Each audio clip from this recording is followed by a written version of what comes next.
오늘 하나님 말씀 역대상 4장 9절에서 10절까지의 말씀, 역대상 4장 9절에서 10절까지의 말씀 읽겠습니다.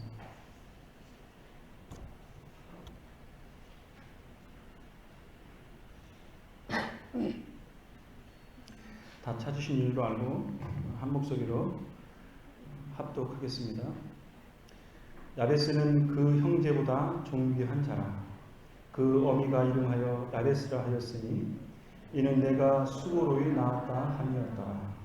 야베스가 이스라엘 하나님께 아뢰어 가로되 원컨대 주께서 내게 복의 복을 더하사 나의 지경을 넓히시고 주의 손으로 나를 도우사 나로 환난을 벗어나 근심이 없게 하옵소서 하였더니 하나님이 그 구하는 것을 허락하셨더라. 아멘. 기도합니다. 하나님 아버지 감사합니다. 주님의 귀한 백성들 이렇게 귀한 교회에 불러주셔서 찬양의 열매가 있게 하시고 감사의 열매가 있게 하시고 주님이 주시는 생명의 풍성함을 허락하여 주시니 감사합니다.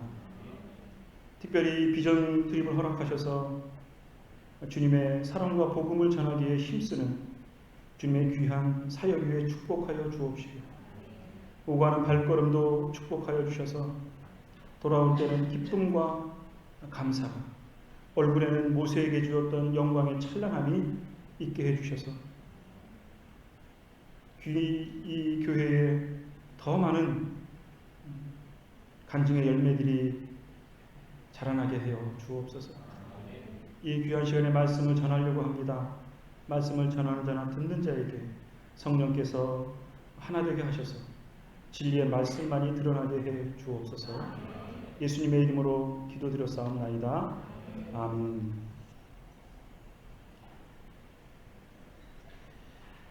인간의 존귀함은 사람이 가지고 있는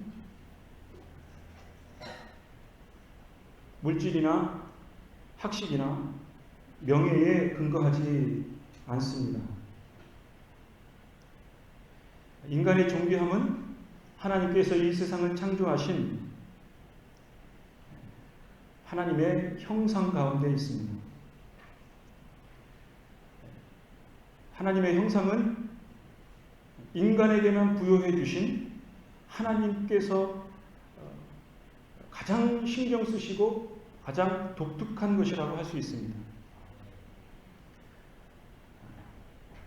학자들에 따라 동물 같은 거를 이렇게 예를 들어서 동물 가운데에도 영혼이라고까지는 할 수 없지만 그 중간 단계가 있지 않겠냐 이렇게 얘기하는 경우도 있지만 소위 말하는 이제 신학적으로 삼분설이라고 그러죠.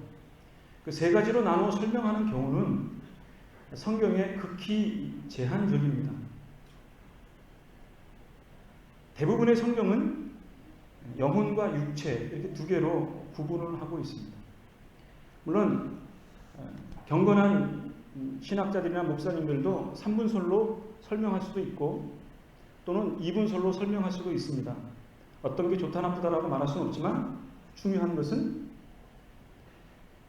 인간에게 있는 하나님의 형상 그것이 인간의 존귀함을 결정한다. 그것은 불변하는 기독교적 명제이라 할 수 있습니다.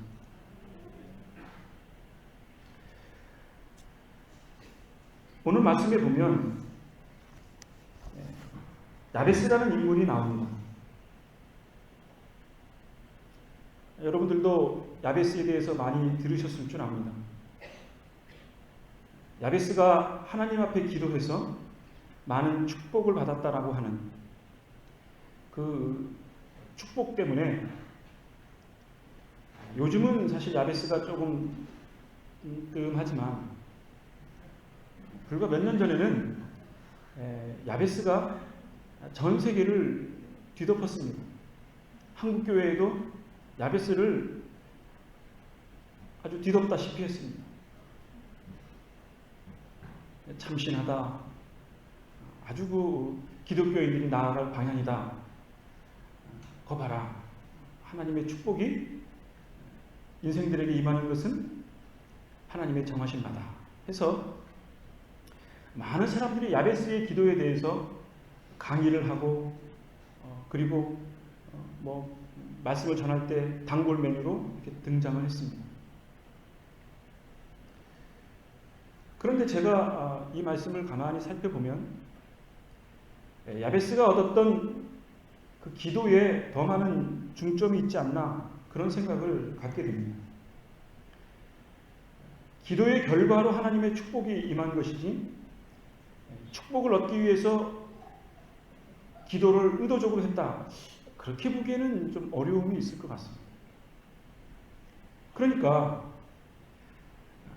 진실한 기도 속에 열매로서 하나님의 축복이 임하는 것이지 열매를 따기 위해서 아주 기를 쓰는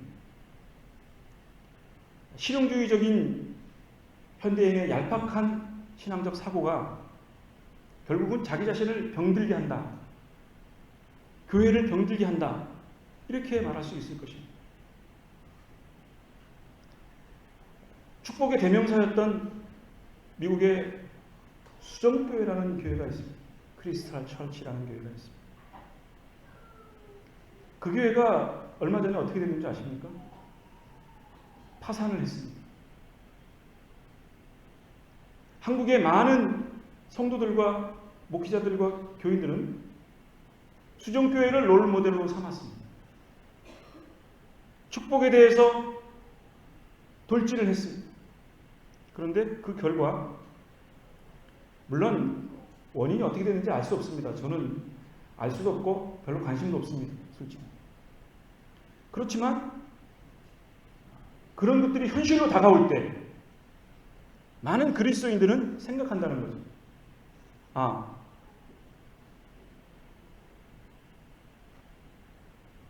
교회도 문을 닫을 수 있구나.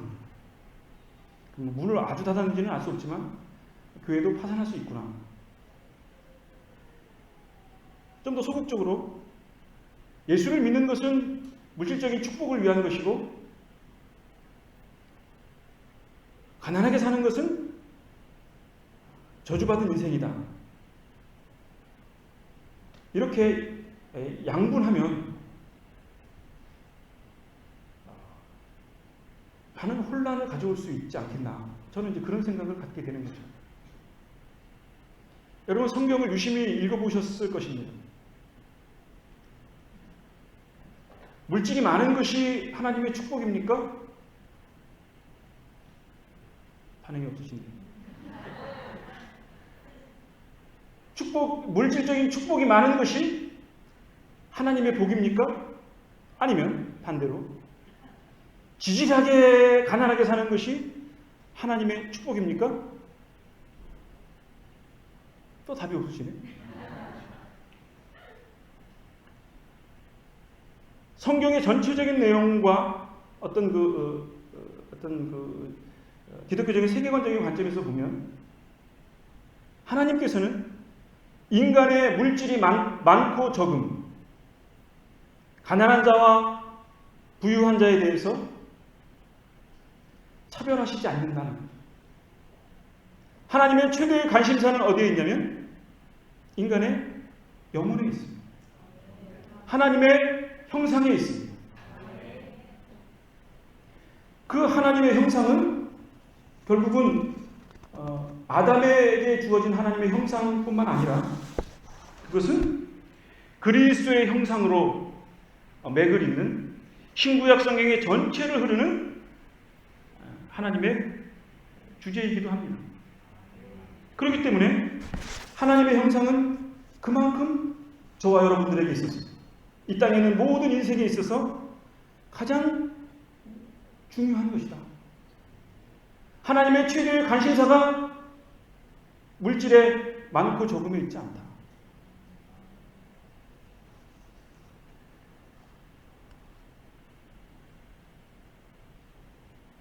물론 세상 사람들은 돈이 많으면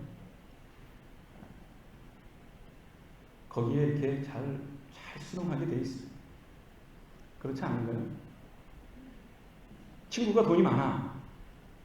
부자야. 막 외제차 타고 다니고, 하여간 이렇게 통이 좀 커. 그러면 뭐 굳이 밑보일 필요는 없잖아요. 굳이 그 친구한테 왕따 당할 필요 없고, 뭐 멀리 할 필요는 없지만, 그렇다고 찰싹 달라붙을 필요까지는 없다.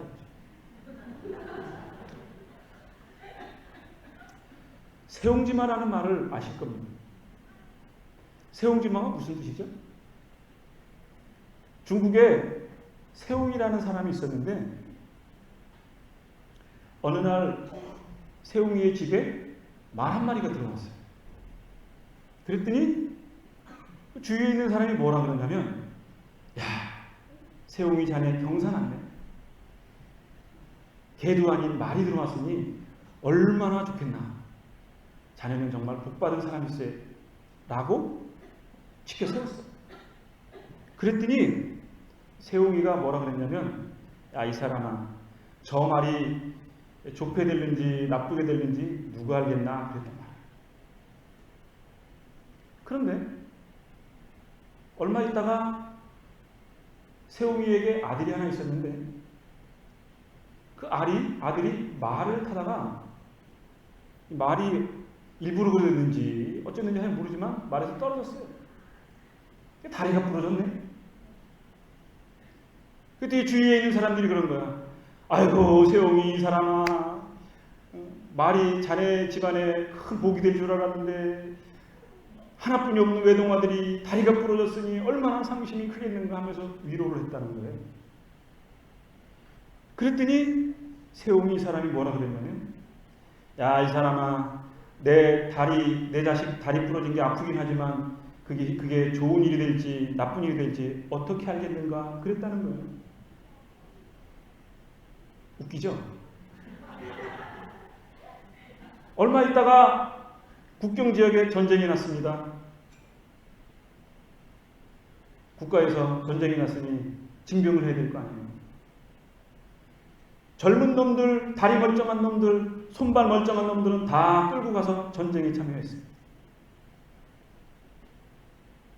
그랬단 얘기예요. 그러니까 세옹지마, 세옹이에 관한 말의 이야기, 그런 이야기. 진짜 있었는지 지어내는지 모르겠지만 하여간 어떤 일이든지 그게 좋게 될지 나쁘게 될지 아무도 모른다. 럭비공이 어디를 튈지 모른다 이거죠. 친구가 외제차 타고 다닙니까? 그래 부럽기는 하지만 그렇게 끙끙 앓을 필요 없다 이거지. 그렇게 타고 가다가 전봇대 아무도 모르니까 티코 타고 가다가 나중에 BMW를 탈지 벤츠 탈지 아무도 모르니까. 그런 보여지는 현상에 대해서 너무 연연하지 말라. 신앙적으로 말하면 우리에게 주어진 그 조물하기 때문에 우리의 마음을 빼앗기지 말고 저 위대하신 하나님을 바라봐라. 그러면 하나님이 우리의 신실함을 보시고 복도 주실 거 아니냐. 이렇게 이해할 수 있다라는 거죠. 야베스란 이름이 이게 참 가슴 아픈 이름입니다. 야베스란 이름이 고통과 수고라는 의미라고 합니다. 그러니까 이 야베스가 이 세상에 나올 때 야베스도 조금 스트레스를 받았는지 어쨌는지 좀 별 볼 일 없이 태어났어. 그리고 이 야베스 엄마도 좀 영양 보충을 잘 못했는지 하여간 남편이 속을 썩였는지 하여간 잘 모르지만 난산이 됐다 이 말이죠. 그래가지고 아주 죽을 똥 살똥해서 이름 딱 태어났는데 그의 이름을 야베스라. 고통과 수고다. 현실적으로 얘기하면 안 난 놈이 태어났다 그런 거예요. 그런데 이 야베스가 태어날 때도 그렇게 애를 썩이더니 그 집안이 너무 형편없어. 가진 것이랑은 쥐뿔도 없는 거야. 그래 입에 풀칠하기도 바쁜 그 삶의 과정이라는 거죠. 저 여러분들이 지금은 이렇게 뭐 멀쩡한 것 같지만 불과 30-40년 전만 하더라도 우리나라는 보릿고개라는 말이 있었고 지금도 어려운 사람은 굉장히 어려울 겁니다. 얼마 전에 88세대, 88만 원 세대 그랬잖아요. 근데 이제 어떤 학자들이 연구를 해보니까 88만 원 세대가 아니라 이제는 77만 원 세대다 그래요. 그만큼 어려운 시대 속에 사는 거죠. 대학 나와도 솔직히 별 볼일 없습니다. 제가 사례비를 제일 많이 받았던 게 얼마였냐면 45만 원이었었고 맨 마지막에 사례비 받은 게 40만 원이었어요. 그때 딸 하나 있었는데 11조 내고 뭐하고 하면 기저귀 값도 안 나왔어요. 진짜로.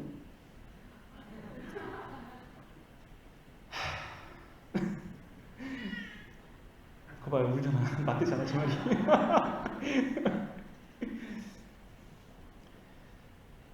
야베스는 지금보다 더 어려운, 제가 살았던 것보다 더 어려웠던 현실 속에 살았던 것 같아요. 여러분, 제가 다큐를 본 적이 있어요.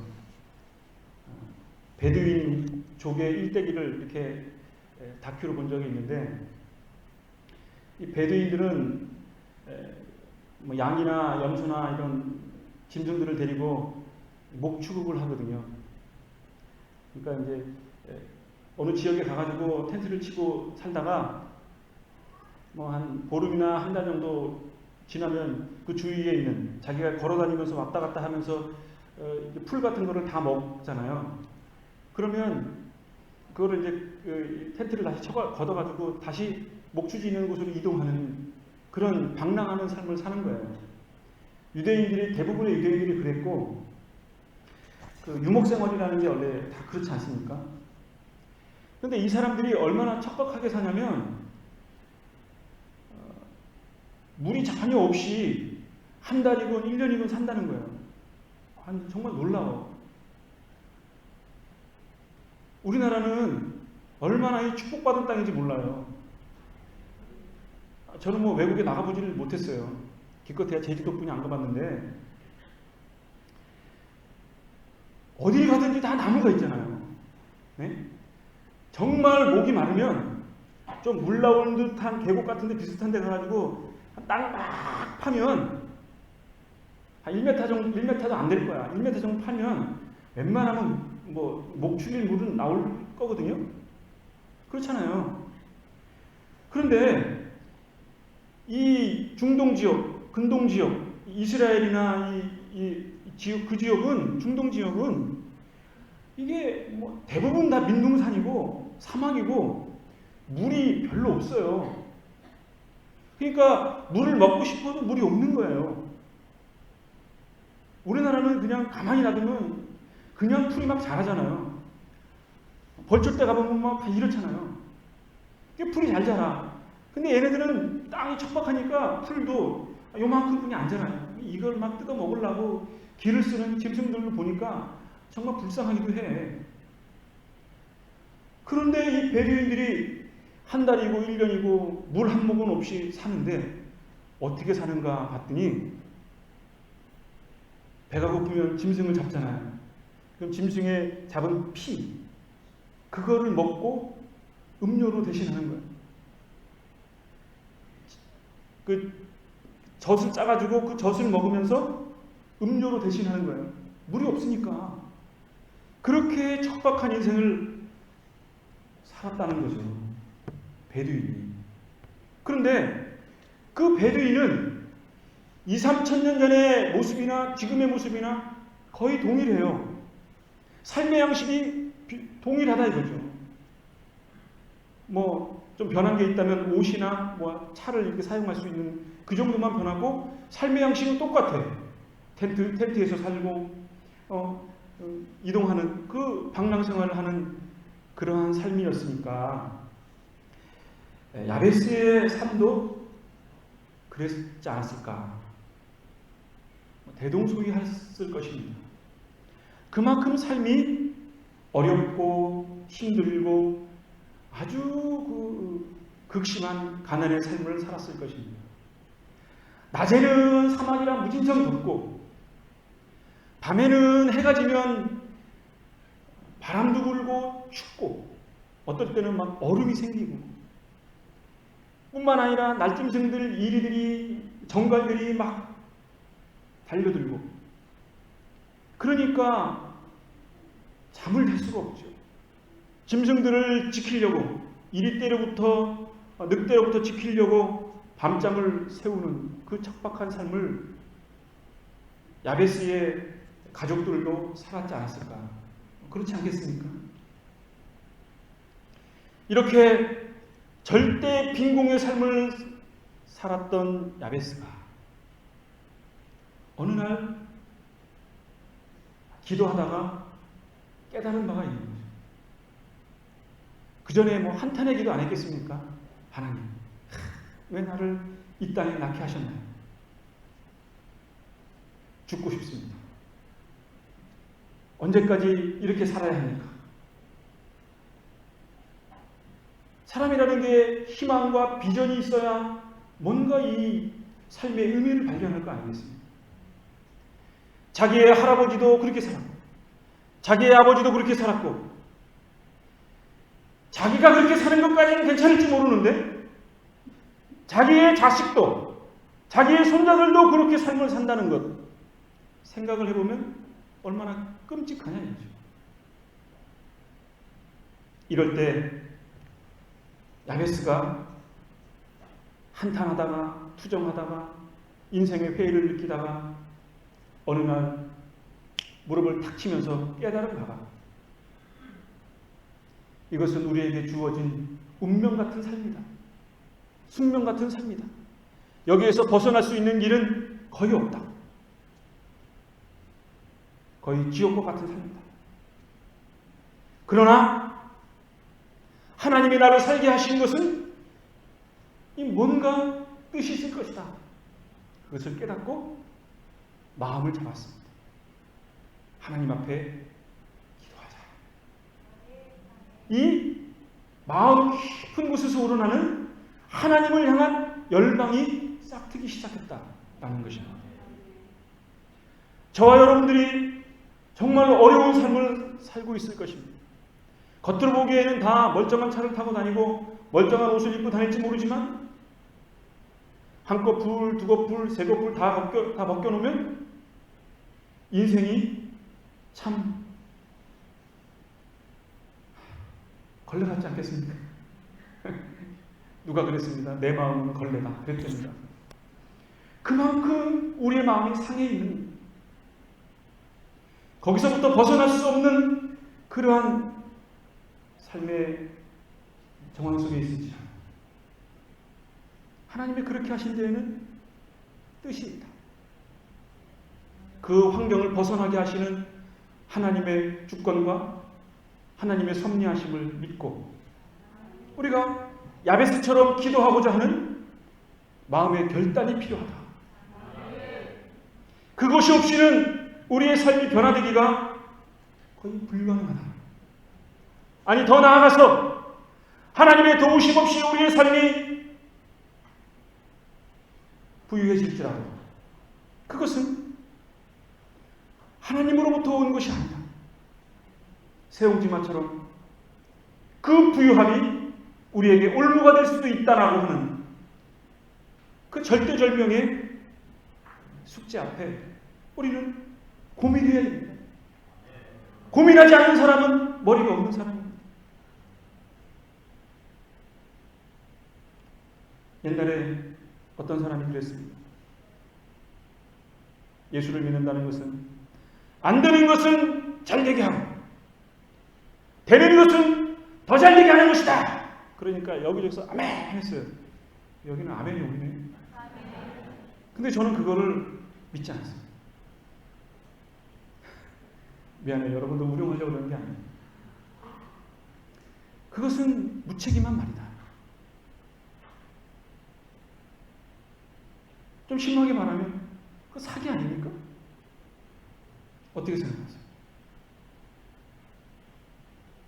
서두에 말씀드린 것처럼 인간의 가치가 많고 적음에 있지 않은데 왜 그것을 기독교가 부추기냐?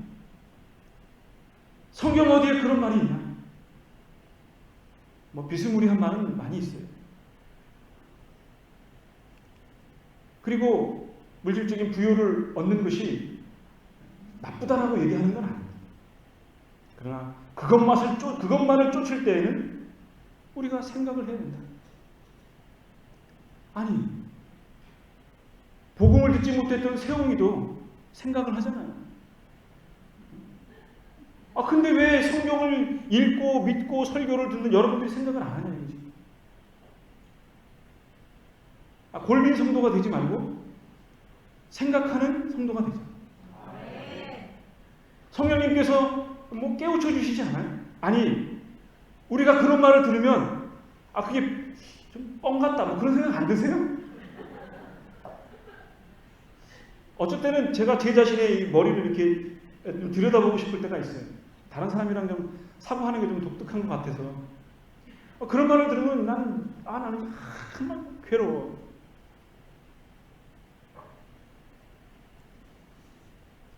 어쨌든 우리에게 주어지는 삶의 현상의 문제가 우리의 신앙의 기준을 잣대로 평가할 수 없다라고 하는 것은 맞는 말 같습니다. 그럼에도 불구하고 우리에게 주어지는 현실적인 축복이 있는 것은 사실입니다. 야베스가 어려운 삶의 현장 속에 있을 때 하나님 앞에 기도했다 그랬습니다. 5가지를 기도했습니다. 첫 번째는 복에 복을 더하사라는 말을 했습니다. 복에 복을 더하사. 이것은 히브리적인 그 사유 방식입니다. 하나님의 형상 얘기를 잠깐 했는데 하나님의 형상도 형상과 모형이 있잖아요. 유사한 말을 같이 쓰면서 반복하는 거예요. 히브리 사람들은 한국적인 그 어떤 마인드랑 좀 비슷해요. 그래서 언어 자체가 하나로 딱 끝나지 않고 반복적이고 두리뭉실하고 조금 더 얘기하라면 통합적인 의식 구조를 가지고 있단 말이에요. 그러니까 복 하나라고 말하지 않고 한국 사람처럼 복에 복을 더블 복을 달라 이렇게 그런 의미를 하는 것입니다. 한국 사람은 여기도 복 저기도 복 이불에도 복 베개에도 복 항상 있었잖아요. 주머니에도 복주머니가 있어요. 히브리 사람들은 그러한 좀 통합적인 의식 구조를 가지고 있는데 그런 의미에서 복에 복을 더하사 그런 말을 했어요. 이 말을 쉬운 성경에서는 이렇게 표현했어요. 내게 복을 주십시오. 아주 직설적으로 얘기하는 거예요. 여러분들이 먹을 거리가 없습니까? 하나님 앞에 둘러서 얘기하지 말고 하나님 밥 주세요. 이렇게 기도하라는 거예요. 제가 신학교 다닐 때 최일도 목사님이 학술 세미나로 강사로 오셨는데 막 현수막이 막 걸렸어요. 그분의 관심은 오로지 그 베푸는 밥포 사역이니까 현수막이 뭐라고 걸렸냐면 밥으로 오신 예수님 그게 제목이에요. 저는 잘 이해가 좀 잘 안 가는데 어쨌든 그분의 관심은 밥이에요. 밥이 있어야 사람들에게 나눠준다는 거죠. 그런데 야베스는 복이었어요. 워낙 가진 것이 없기 때문에 하나님 나에게 복을 주세요. 이렇게 기도했다는 거예요. 그렇게 기도하라는 거예요. 굳이 하나님 저로 가난하게 하옵소서.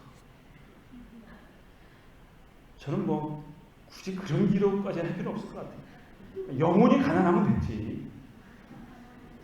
때거리도 없는 가난을 간구할 필요가 있겠냐 이거죠. 그거는 한 1년만 놀면 그냥 자연히 그렇게 되거든요. 근데 뭐하러 그걸 기도를 그런 기도가 어딨냐 이거지. 우리의 마음이, 우리의 영혼이 주님의 은혜를 사모하는 그 가난함만 있으면 될 줄로 압니다. 굳이 나를 가난하게 해주세요. 나의 집을 망하게 해주세요. 그런 기도를 하는 건 웃기는 거죠. 여러분들에게 하나님의 신령한 복이 임하길 바랍니다. 머리가 나쁘면 지혜의 복을 달라고 기도하시기 바랍니다. 취직이 안 되면 취직의 복을 주시옵소서. 말이 좀 이상하지만 그렇게 기도하세요. 머리가 나쁘면 지혜를 주십시오. 그런 기도를 해야죠. 그런 기도도 안 하고 눈만 벌끔벌끔 눈만 껌뻑이면 어떡하겠어요? 하나님이 야, 이 녀석아 정신 좀 차려라 그러지 않겠습니까? 눈만 껌뻑거리지 말고 눈 깔아라 기도해라 그러지 않겠어요? 무릎을 꿇어라 그러지 않겠냐 이거지. 어떻게 그 눈만 껌뻑껌뻑거리냐. 그것도 하기 싫으면 아르바를 하든지. 이러한 진지한 강구 속에 야베스는 하나님의 축복을 받았습니다. 그리고 그것을 성경에는 뭐라고 그랬냐면 하나님이 그 구하는 것을 허락하셨다. 간구하지 않으면 생기지 않습니다. 구하라 그러면 주실 것이라는 말은 이해가 잘 안 갔어요. 이게 무슨 뜻일까 얘기를 했어요. 고민을 많이 했습니다. 주석책도 보고 다 이것저것 다 뒤져가고 뭐 설교를 들을 때는 그럴 것 같아. 근데 설교 끝나고 딱 내려가면 저게 뭐지? 저는 의심이 많은 사람이라 생각을 많이 하니까 이해가 안 됐는데 어느 순간에 그 말은 복잡한 게 아니다. 필요에 의해서 하나님 앞에 간구해서 얻으면 감사한 거고 안 구하면 안 준다. 그 말이에요. 안 구하면 안 준다. 여러분 애 키워보셨죠? 애가 울지를 않아. 그럼 왜 분유를 줘요? 애가 울지 않는데 애가 잘 노는데 왜 우유를 줘요? 물론 그런 사람은 없겠지. 근데 울어야 준다. 구해야 준다. 너무 심오하니까 아멘이 안 나오시는 것 같은데 구해야 얻을 수 있다 이거야. 문을 두드리지 않는데 누가 문을 열어주냐 이거죠.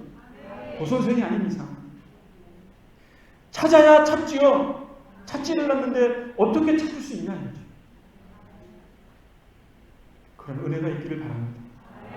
성경에도 보면 창세기 12장에 하나님께서 아브라함에게 약속의 말씀을 하셨습니다. 여호와께서 아브라함에게 이르시되 너는 너희 고향 친척과 아버지의 집을 떠나 내가 내게 보여줄 땅으로 가라. 내가 너로 큰 민족을 이루고 내게 복을 주어 내 이름을 창대케 하리니 너는 복의 근원이 될지라 라고 말씀하셨습니다. 너를 축복하는 자에게 내가 복을 내리고 너를 저주하는 자에게 내가 저주하리니 땅의 모든 족속이 너로 말미암아 복을 얻을 것이다. 그러면 우리가 이것을 여러분들이 성경을 많이 읽고 설교를 많이 들으셨으니까 이거는 예수 그리스도를 통한 구원의 복이다. 맞죠? 맞잖아요. 아브라함의 씨를 통한 인류의 구원의 진정한 복이다. 맞아요. 뭐가 틀리대? 그런데 창세기 22장에 보면 17절, 18절에 내가 내게 큰 복을 주고 내 씨가 크게 번성하여 하늘의 별과 같고 바닷가의 모라와 같게 하리니 내 씨가 그 대적의 성문을 차지하리라. 다윗의 왕국이 그 근동 지역에 있을 때 가장 정치적 영향력, 군사적 영향력, 정치적 영향력을 미쳤던 영향력 있는 국가가 됐다. 대적의 성물을 차지하리라. 그것이 하나님의 복이 아니면 있을 수 없는 거죠. 18절에도 내 씨로 말미암아 천하 만민이 복을 받으리니 이는 내가 나의 말을 준행하였습니다. 그랬습니다. 아브라함의 복이 실질적인 물질적인 축복과 동반되다라고 하는 사실. 인생이라고 하는 것은 물질로부터 결코 자유로울 수 없습니다. 어느 정도 우리의 삶에 누추하지 않도록, 다른 사람들에게 폐를 끼치지 않도록 최소한의 그 경제적 자립을 하는 것은 인생을 살아가는 데 있어서 당연한 거 아니겠습니까? 추석입니다. 직장이 없어서, 돈이 없어서 그러면 어쩔 수 없지만 그래도 77만 원이라도 벌으면 어머님한테 많은 돈을 못 드려서 죄송합니다. 맛있는 거 하나, 식사나 하시죠. 필요한 거 하나 좀 보태주세요. 그러면서 그 뭔가 있어야 될 거 아니에요. 물론 그거를 정말 드리지 못할 상황이 되면 얼마나 안타깝겠습니까만 그런 것은 당연한 건 아니에요. 하나님께서 아브라함을 이 땅에 보내셨을 때 그러한 기본적인 것들은 공급해 주시고 그런 물질적 복을 허락하셨다라고 하는 사실, 그것은 사실입니다. 이삭도 마찬가지입니다. 창세기 25장에 보면 이런 말씀이 있어요. 아브라함이 죽은 후에 하나님이 그의 아들 이삭에게 복을 주셨고 이삭은 그 근처에 거주하였다. 이렇게 말했습니다. 그리고 3절에는 내가 내 아버지 아브라함에게 맹세한 것을 이루어 내 자손을 하늘의 별과 같이 번성하게 하며 이 땅의 모든 땅을 내 자손에게 주었다. 땅을 준다 이거죠. 그들이 먹고 살 수 있는 땅을 허락하셨다는 거죠. 가나안 땅을 허락하셨다는 거죠. 그것이 하나님의 현실적인 임재하심의 표상으로 나타나는 것입니다. 내 자손으로 말미암아 천하 만민이 복을 얻으리라. 12절에는 그 해에 100배나 얻었고 마침내 거부가 되었다 그랬습니다. 전 농사를 안 잡아서 정말 100배가 났는지 안 났는지 그것도 약간 좀 의심스러운데 어쨌든 그렇게 많은 물질적인 축복을 받았다. 누가? 믿음의 조상이. 하나님에 대한 신실함이 있는 사람들은 그런 복을 받았다는 거죠. 야곱의 경우도 마찬가지였습니다.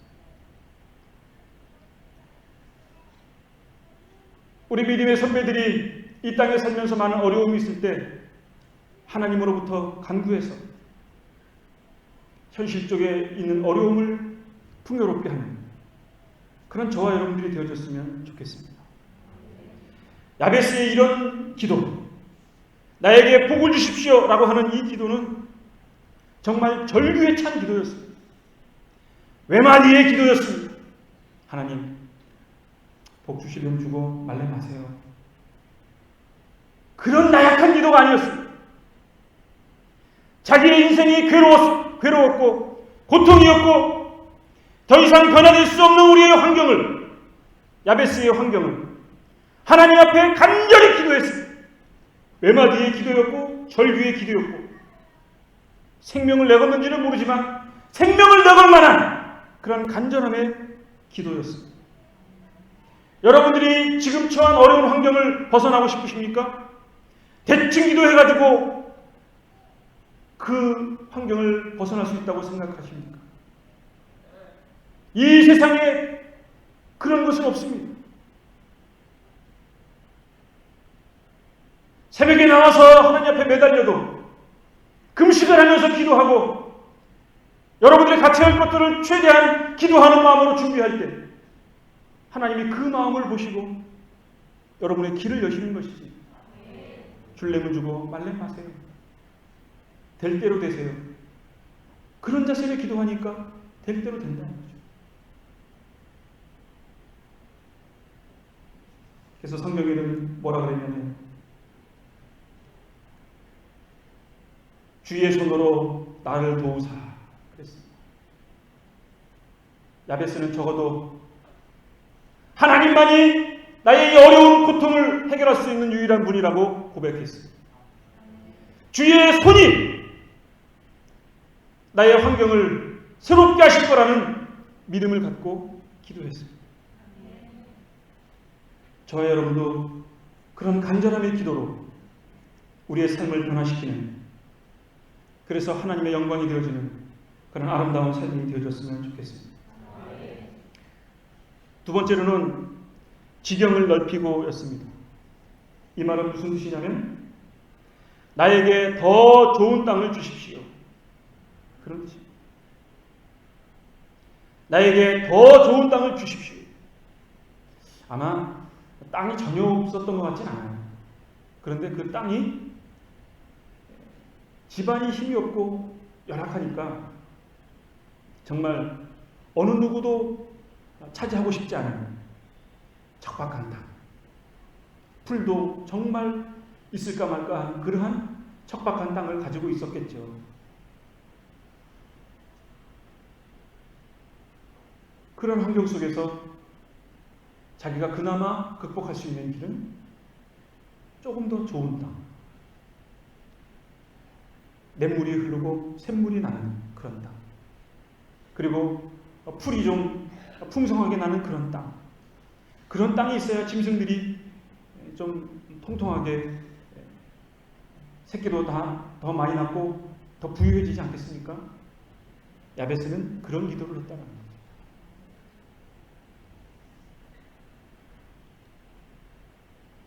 지경을 넓히고 더 좋은 땅을 주십시오라고 하는 것은 복에 복을 주십시오라고 하는 그 말의 연장선이라고 할 수 있습니다.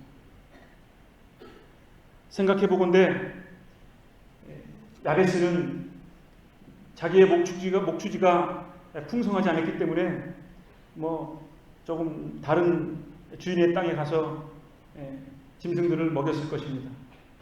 그러면 거기에 세를 주거나 어떤 대가를 지불해야 되지 않겠습니까?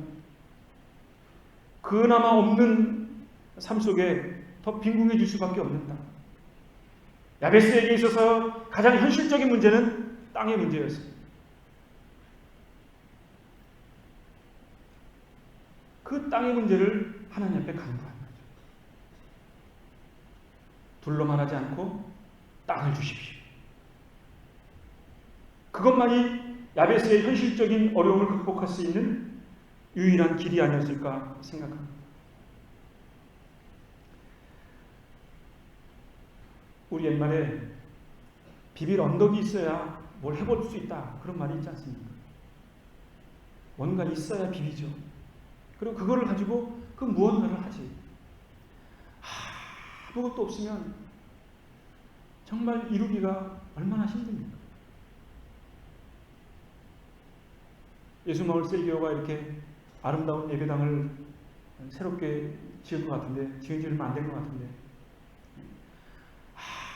아무것도 없는 상황 속에서 이것을 일구었을 저와 여러분들의 수고와 노고가 정말 눈을 감아도 선합니다. 얼마나 힘들었겠어요. 제 동기는 인후의 소속이네요. 김포의 빛나교회라고 있습니다. 제 동기 목사인데 이거보다 좀 작죠.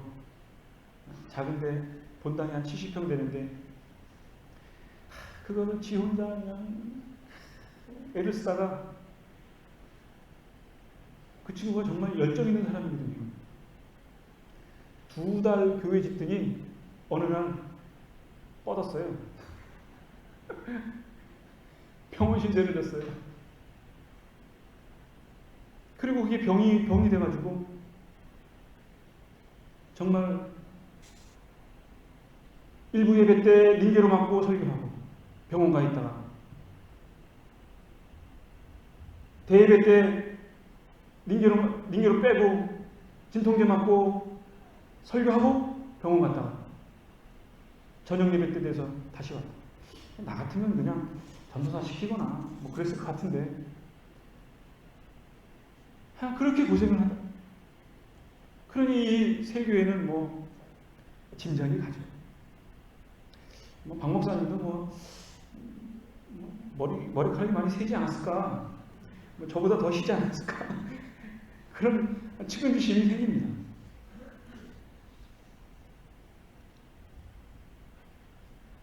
세 번째로는 조금 전에 얘기했던 주의 손으로 나를 도우사, 그런 기도를 했습니다. 에스라서 7장에 보면 이런 말씀이 있습니다. 에스라가 바벨론의 길을 떠나 하나님의 손에 도우심을 입어 예루살렘에 이르렀다 그랬습니다. 에스라 시대는 여러분 성경을 아시죠? 바벨론 유수 시대 때, 바벨론 포로 시대 때 이제 예루살렘으로 귀환하는 그런 때를 얘기하는 거죠. 예루살렘이 폐허가 되고 성곽이 무너지고 느헤미야가 가가지고 성전 수리를 하면서 70년 동안 종살이 하다가 겨우 이제 예루살렘을 향해 가는 그 비참한 상황. 이스라엘의 역사에 있어서 가장 비참했던 그때에 그나마 예루살렘을 돌아가는 그 백성들이 뭐라고 고백했느냐. 하나님의 손에 도우심을 입어 예루살렘에 간다.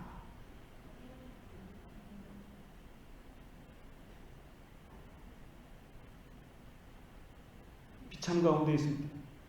이스라엘에 있어서 가장 처참한 그러한 역사적 상황 속에 있을 때 하나님이 원망스럽고 이스라엘 왕들이 저주스럽고 욕하고 싶은 그때에 오로지 한 가지의 소망, 우리의 고향 예루살렘을 향하여 간다라고 하는 그 감격 앞에 하나님의 손이 나를 이끄신다, 이렇게 고백했다고 하는 거죠.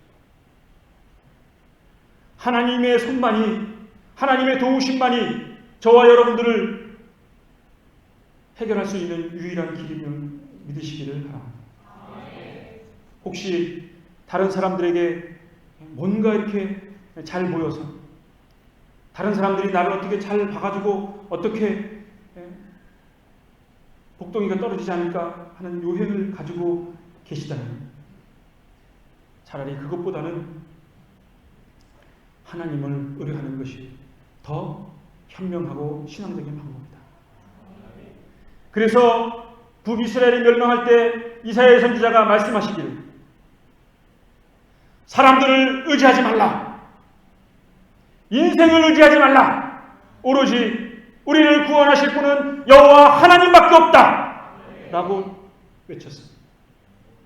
저도 여러분들이 어떤 삶에 있는지 잘 알 수 없지만 친척을 의지하지 말고, 주위에 있는 친구들을 의지하지 말고, 나를 이 땅에 있게 하신 하나님을 바라보고 의지했습니다.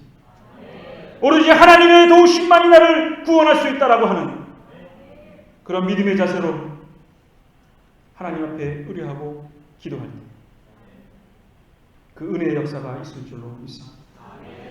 네 번째로 환난에서 벗어나게 해주십시오, 이렇게 기도했습니다. 환난을 겪고 싶은 사람은 아무도 없습니다. 저 또한 그렇습니다.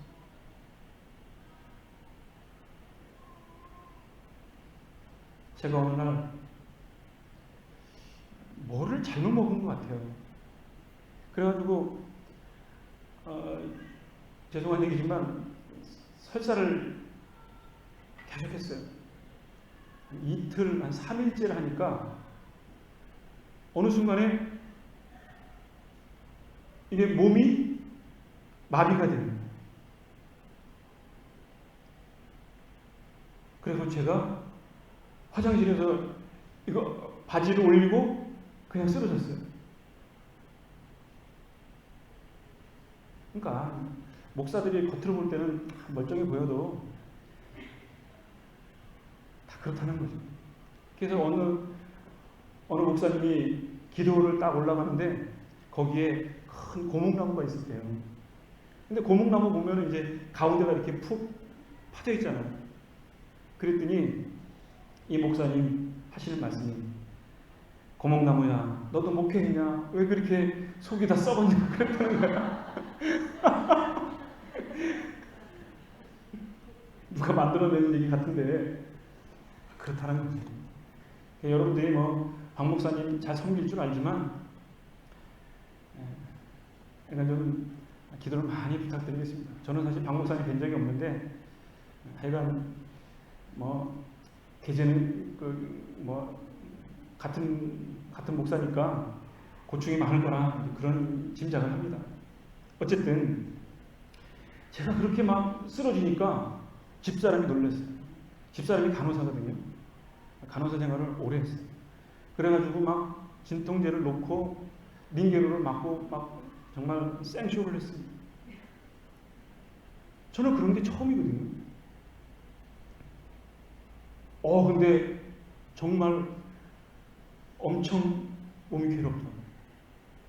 여러분들도 그런 경험이 있을지 모르겠어요. 어느 누구도 어렵게 살고 싶은 사람 없습니다. 그렇지만 인생을 살다 보면 그런 일들이 많이 겪게 된다는 거죠. 야베스도 그랬습니다. 환난과 고통이 있을 때 어떻게 해야 합니까? 하나님을 바라봐야죠. 그리고 믿음을 갖고 인내를 해야죠. 그래서 성경에는 환난을 인내는 연단은 소망을 이룬다 그랬습니다. 여러분들의 삶이 힘들고 어렵습니까? 인내하십시오. 주님의 십자가를 붙들고 그 앞에 매달려야 합니다. 기도하고 간구해야 합니다. 그것만이 살 길이에요. 그것 외에 그 어떤 것을 잡는 것은 썩은 밧줄입니다. 그것을 잡고 있다가는 그 사람도 망하고 거기에 딸린 모든 사람들이 다 망할 수 있습니다. 오로지 주님만을 소망하고 인내하는 그러한 저와 여러분들이 되어졌으면 좋겠습니다. 어려움에 처하고 환난에 처한 그 현실의 문제가 아니고 그 현실을 어떻게 극복하고 어떻게 대처하고 어떻게 지혜롭게 해결해 나갈 수 있느냐, 그것이 좋은 믿음입니다. 그것이 좋은 신앙입니다. 따라서 우리에게는 주어진 많은 어려움을 극복하는 용기와 결단이 필요합니다. 하나님만이 도우실 수 있다라고 하는 절대 믿음만이 우리를 절대 고독에서 해결해 주실 수 있습니다. 마지막으로 근심이 없게 하소서 이렇게 기도했습니다.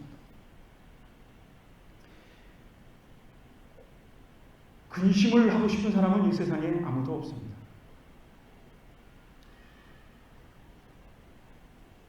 그런데 인생을 살다 보면 근심을 할 수밖에 없습니다. 자식이, 직장이, 병치레 하는 그 누구누구, 불확실한 나의 미래. 요즘은 99세까지 팔팔하게 산다 그랬는데 45세가 되면 50세가 되면 명퇴라는데 앞으로 살 날이 반세기잖아요. 어떻게 무엇을 먹고 살 것인가. 젊으신 분들이 많은데 젊으신 분들은 지금부터 고민하면 되지만 몇몇 분들은 이런 것이 처음이라 옛날에는 자식 잘 키우면 자식들이 먹여 살렸거든요. 그냥 죽을 때까지 그냥 자식 이렇게 잘 봉양을 했어요.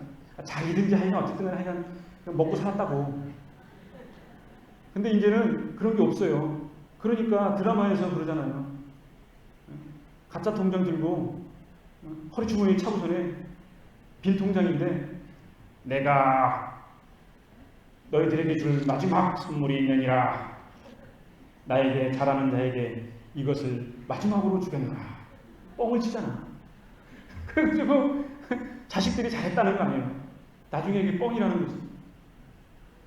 왜? 그렇게 안 하면 자식들이 쳐다보질 않으니까.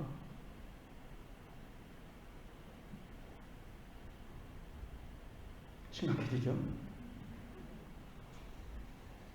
그런 근심들이 있습니다. 근심이 있을 수밖에 없습니다. 그런데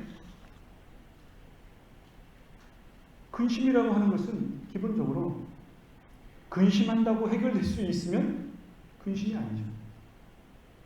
어떤 사람들이 근심을 하도 많이 하길래 제안을 했다는 거죠. 근심할 때마다 메모에 써가지고 근심통에다가 놔라. 그리고 매주에 한 번씩 나를 잡아가지고 그 근심에 있는 거를 꺼내봐라. 그거를 실험을 해봤더니 근심할 때마다 통에다가 소원 기도 제목 화면처럼 거기다가 이렇게 하나씩 넣었다는 거예요. 일주일에 그거를 이제 한꺼번에 고민하는 거죠. 그리고 그걸 나중에 딱 보니까 쓸데없는 근심이었잖아요. 미리 땡겨서 근심한 거죠. 근심하지 않아도 될 것을 근심한 거죠. 그러니까 근심병에 걸린 거죠. 성경에 잠언 17장 22절에 이런 말씀이 있습니다. 마음의 즐거움은 양약이라도 심령의 근심은 뼈를 마르게 하느니라. 잠언 14장 30절 말씀에도 보면 평온한 마음은 육신의 생명이나 시기는 뼈를 썩게 하느니라. 근심과 시기는 마음의 병을 낳고 그 마음의 병이 뼈를 상하게 하고 썩게 한다. 나이 드신 분들은 골다공증이 생기잖아요. 뭐 미끄러지거나 낙상을 하면 뼈가 잘 안 붙어요. 아니, 저희 어머님도 겨울에 눈이 많이 왔어. 그래가지고 이제 눈이 많이 와서 구역 예배를 가야 되냐 말아야 되냐 이제 전화를 했더니 한다는 거야. 가다가 넘어지셔가지고 팔이 부러졌어요. 젊은 사람이면 뭐 몇 달이면 낫는데 이 나이가 드신 분들은 뼈가 안 나요. 1년이고 2년이고 붙어도 아이고 아파, 아이고 아파. 여기 경험하신 분 계실 줄 압니다. 왜 그렇게 뼈가 약했을까? 성경이 말하기를 인생의 근심의 결과물이다. 근심이 많았으니 뼈가 상한 거죠. 그러니까 성경에는 뭐라고 하냐면 근심하지 말라. 잠언 15장 13절의 말씀에 보면 마음의 즐거움은 얼굴을 빛나게 하여도 마음의 근심은 심령을 상하게 하느니라. 마음이 즐거우면 얼굴에 빛이 난다. 마음의 근심은 심령을 상하게 한다. 그러니까 신앙이 좋다는 게 뭐냐? 기도 10시간 하는 거, 그것도 좋은 신앙이지만 신앙이 좋다고 하는 것은 사람을 만났을 때 그 얼굴에 좀 은혜가 이렇게 잔잔한 그 은혜의 모습이 있는 거, 그게 신앙이 좋은 거다. 성경 많이 읽었는데 얼굴을 딱 보니까 무서워. 그 문제 있죠. 셀 모임 하는데 막 은혜스러운 것 같은데 얼굴을 보니까 무서워. 그 문제가 있죠. 잠언 20장 27절에 보면 사람의 영혼은 여호와의 등불이라 사람의 깊은 속을 살피느니라 그랬습니다. 사람의 영혼은 여호와의 등불이라. 우리가 하나님 앞에 의뢰하면 의뢰한 만큼, 하나님의 은혜와 하나님의 지배를 받으면 받은 만큼 그것이 우리의 삶 속에 우리의 모습으로 나타난다. 그것을 성경에는 여호와의 등불이라 그랬습니다. 여러분이 잘 아시는 말씀, 잘 아는 내용이죠. 하나님의 은혜를 많이 받으면 우리의 심령 속에 엔돌핀이 솟아난다. 그런 말 많이 하죠? 요즘 뭐 슈퍼 엔돌핀 막 그러죠? 그 N이 무슨 뜻인지 아세요? N. N이라는 말은요, 히브리어의 돌이라는 말이에요. 모세가 반석에서 물을 낼 때에 반석에서 물이 나왔다 그랬잖아요. 그게 N이에요. N. 반석이 N이에요. 돌핀이라는 것은 돌고래가 여기 물을 쭉쭉 눕는다는 거잖아요. 샘물처럼 솟아난다는 거죠. 바위 속에 샘물이 난다. 신앙적인 의미로 말하면 하나님의 은혜를 많이 받으면 우리의 영혼 속에 기쁨이 솟아난다. 여러분, 엔돌핀이 얼마만큼의 효력이 있냐면 임종 말기 환자에게 주는 약이 몰핀이라는 주사입니다. 마약 성분이 있어요. 그거는 맨 마지막에 쓰는 약이에요. 그거를 쓰면 환자가 정신이 없습니다. 의식이 거의 없습니다. 그런데 놀라운 건 뭐냐면 엔돌핀이 우리의 몸에서 솟아나면 몰핀의 200배, 300배의 효력이 있다는 거예요. 은혜를 많이 받으면 우리의 몸속에 저항력이 있다 이거죠. 하나님의 은혜 안에 사는 사람은 우리의 몸에 선한 호르몬들이 막 나서 질병이 침범하지 못한다. 여러분, 마음에 근심이 있습니까? 기도하세요. 나에게 깊은 영혼의 기쁨을 주십시오. 직접적으로 얘기해도 돼요. 엔돌핀 주세요. 그렇게 기도해서 해도 된다.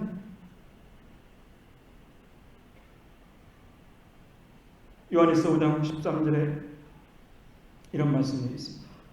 내가 하나님의 아들의 이름을 믿는 너희에게 이것을 쓴 것은 너희로 하여금 너희에게 영생이 있음을 알게 하려 함이라. 그를 향하여 우리의 가진 바 담대한 것이 이것이니 그의 뜻대로 무엇을 구하면 들으심이라. 우리가 무엇이든지 구하는 바를 들으시는 줄 알죠. 우리가 그에게 구한 것을 얻은 줄 또한 아느니라. 그랬습니다.